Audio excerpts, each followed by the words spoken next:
Bonjour, je m'appelle Mélissa Bonjour, moi je m'appelle Céline. et dans ce petit court-métrage, nous vous présenterons les différentes pratiques alimentaires entre la Chine et la France. Tout d'abord, nous vous expliquerons ce qu'est une pratique alimentaire. Ensuite, nous verrons ce qu'est un stéréotype ainsi que ce dont la Chine et la France font part. Pour finir, nous analyserons les différentes cuisines traditionnelles françaises et chinoises. Nous allons donc expliquer ce qu'est le concept d'une pratique alimentaire. Il y a 3 points importants à savoir, les pratiques sociales, la nature et les religions.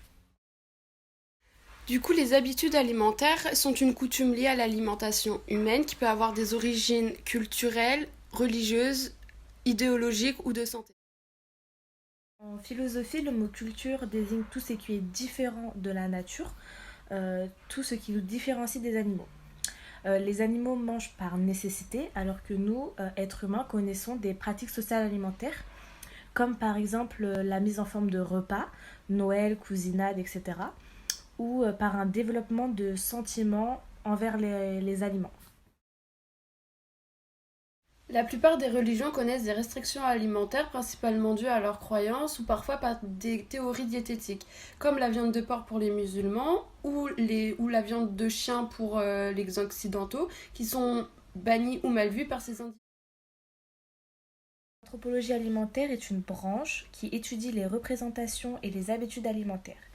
Elle a été particulièrement étudiée par des chercheurs en France comme Igor de Garine ou Claude Lévi-Strauss. Lévi-Strauss considère la cuisine comme un langage servant à communiquer à un niveau inconscient de la structure d'une société. Pour Igor de Garine, l'alimentation est une donnée essentielle de l'identité culturelle, c'est-à-dire du sentiment d'appartenance à un groupe. L'homme est potentiellement omnivore, mais sa culture fait qu'il ne consomme pas tout. L'exemple des Maasai Moussei, qui sont un tribu du Cameroun du Nord, montre bien que le refus de consommer certains aliments permet d'affirmer son identité et de se proclamer en tant qu'entité culturelle. Ces populations sont des chasseurs, éleveurs et agriculteurs. Leur régime alimentaire est marqué par de fortes variations saisonnières, la saison sèche étant une période de prospérité et la saison des pluies est une période de restriction.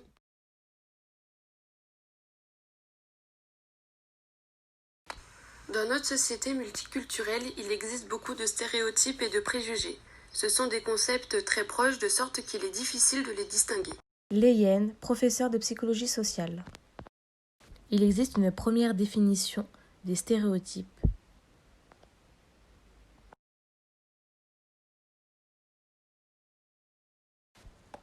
Une deuxième définition qui contient d'autres détails importants est la suivante.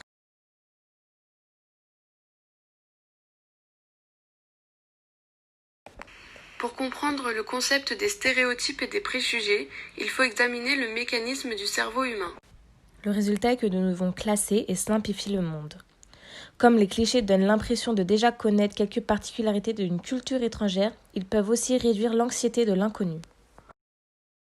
C'est que les préjugés ne sont pas sans utilité parce qu'ils aident à donner du sens au monde et à montrer les relations différentes qui existent entre les groupes sociaux. Néanmoins, ils n'offrent que des connaissances très simplifiées et dénaturent la vérité. C'est surtout dangereux dans le cas des stéréotypes ou des préjugés négatifs, parce qu'ils peuvent mener à une hostilité raciale, de sorte que les deux concepts représentent un risque considérable. のイメージは何イメージを持っていますか？フランスパン違うかパン？そうパンフランスはおしゃれおしゃれ？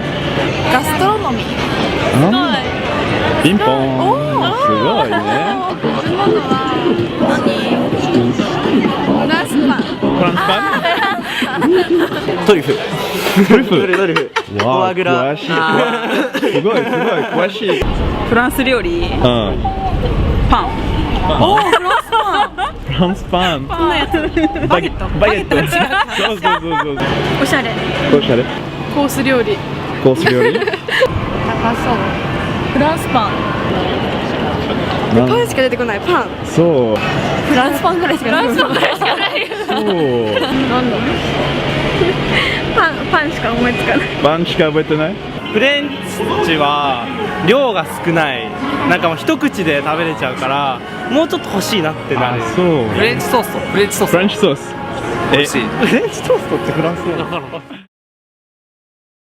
Un journaliste des années 70 s'amuse à le décrire. Le français moyen est un monsieur qui porte un béret et qui se promène avec une baguette de pain sous le bras et une bouteille de vin à la main. De la farine, de l'eau, de la levure, du sel et des gestes qui se transmettent de père en fils. Jadis, le bon pain se voit à l'œil nu. Un pain qui n'a pas de trou n'est pas bon. Après-guerre, la France manque de pain, alors les paysans sèment labour de nuit comme de jour. Le paysan de France n'épargne rien pour gagner la bataille du pain. Bataille silencieuse mais grandiose. C'est le temps du pain quotidien, 800 grammes par jour et par personne. Une histoire de goût, une histoire d'amour. Parce que les Français en mangent beaucoup. Près de 6 milliards de baguettes sont produites chaque année en France, c'est 320 baguettes par seconde. Certes, c'est beaucoup moins qu'au début du XXe siècle, où l'on consommait jusqu'à 3 baguettes par jour et par personne, contre la moitié d'une aujourd'hui. Ce cliché dure depuis tellement d'années que les Anglais continuent à nous surnommer les frogs. S'il est vrai que la France importe entre 3000 et 4000 tonnes de cuisses de grenouille par an, ce n'est cependant pas très courant sur les tables du pays. C'est plutôt dans la région de Lyon ainsi que le sud de la Bourgogne que l'on apprécie cette viande, servie souvent avec l'ail et du persil. Trésor d'Asie. On les connaît tous, ces restaurants qui vous proposent de la cuisine chinoise, matinée d'influences asiatiques. Leurs cartes sont à rallonge et déroutent plus d'un gastronome. Si je vous dis cuisine chinoise, vous pensez à quoi? Les nems, les beignets, les... Riz cantonné, rouleau de printemps. Sushi. Ouais, bah voilà. Moi c'est plutôt nem, nouilles, beaucoup de riz. Les Français préfèrent en premier lieu la cuisine italienne, puis la cuisine chinoise et enfin la cuisine espagnole. Dans les débuts, la plupart des restaurants chinois en France n'étaient pas tenus par des professionnels. C'était un moyen de survivre pour les immigrés. La rentabilité, c'était une priorité pour eux. Du coup, ils ne pouvaient pas se permettre de faire une cuisine différente et de s'approvisionner chez des professionnels pour trouver des vrais aliments chinois. Donc, ils allaient s'approvisionner chez les industriels. L'image de la cuisine chinoise reste celle d'une cuisine économique. Tous les traiteurs proposent des menus entre 7 ou 8 euros. Automatiquement, on ne peut pas être dans des produits d'exception. Dans l'imaginaire du mangeur français, les plats qui reviennent le plus souvent quand on parle de la Chine, ce sont le riz cantonais, le canard laqué, les boules de coco, les légumes sautés ou encore la banane flambée. Les Chinois sont aussi connus pour leur goût alimentaire assez différent des nôtres, comme la viande de chien ou le pangolin, qui, en cette période de crise sanitaire, accentue les propos racistes envers eux. Cet acharnement est dénoncé par le mot-clé # je ne suis pas un virus sur les réseaux sociaux.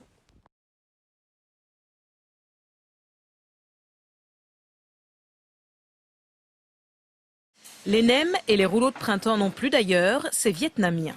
La vraie cuisine chinoise ressemble à ces plats, élaborés, colorés et raffinés. Pour la découvrir, nous sommes allés voir 2 chefs cuisiniers. Chao Qing-chue, qui tient un restaurant de spécialité du nord-est de la Chine, et Frank Su, le chef du premier restaurant étoilé de Paris. Pour s'initier à la cuisine chinoise, il faut d'abord en connaître les ingrédients. Du riz, de la viande, du poisson bien sûr, mais aussi de drôles de légumes que Chao Qing-chue ne trouve que dans ce supermarché asiatique. Ça, ce sont de petites aubergines chinoises. Elles sont très bonnes, très tendres. Et ça, c'est un concombre amer. On peut le cuisiner farci à la viande après l'avoir découpé en tranches. Dans la médecine chinoise, il est recommandé pour ses vertus thérapeutiques. Retour dans son restaurant, avec une 60aine de couverts midi et soir, pas le temps de chômer. 4 cuisiniers sont là pour seconder le chef. Les plats sont uniquement ceux que l'on trouve dans le Shandong, province côtière du nord-est de la Chine. Ici, les poissons sont à l'honneur, comme ces sèches à la ciboulette ou ce bar en forme de pomme de pin. L'addition est raisonnable, autour d'une 20aine d'euros. Je veux montrer que la cuisine chinoise est la meilleure du monde par sa diversité, sa qualité, sa fraîcheur. Elle est différente de ces cuisines mélangées que l'on trouve dans certains restaurants. C'est l'un de nos grands trésors et ça fait partie de... Il n'existe pas de cuisine traditionnelle globale chinoise parce que la cuisine est divisée en fonction des conditions climatiques et de la géographie. Au total, il existe 8 grandes régions regroupées en 4 grandes familles.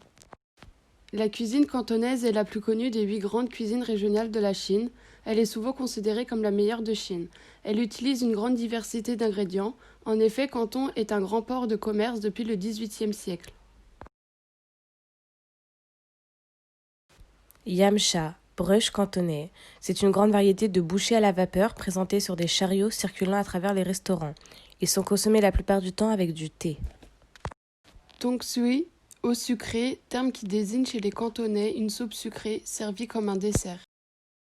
Pidan sont des œufs de 100 ans, qui signifie œuf dans la peau, s'obtenant en laissant vieillir un œuf dans des conditions très particulières, soit un mélange de boue. La cuisine française ne se limite pas à l'idée du pain ou encore du fromage. C'est une cuisine traditionnelle, diversifiée par région et qui est encore aujourd'hui considérée comme une référence dans le monde en raison de son impact culturel.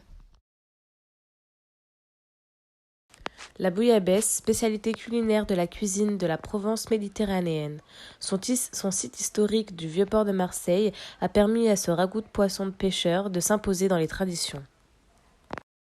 La choucroute est un plat alsacien composé de choux accompagné de garnitures. Le chou provient de la Chine, inventé par les constructeurs de la Grande Muraille pour résister au froid.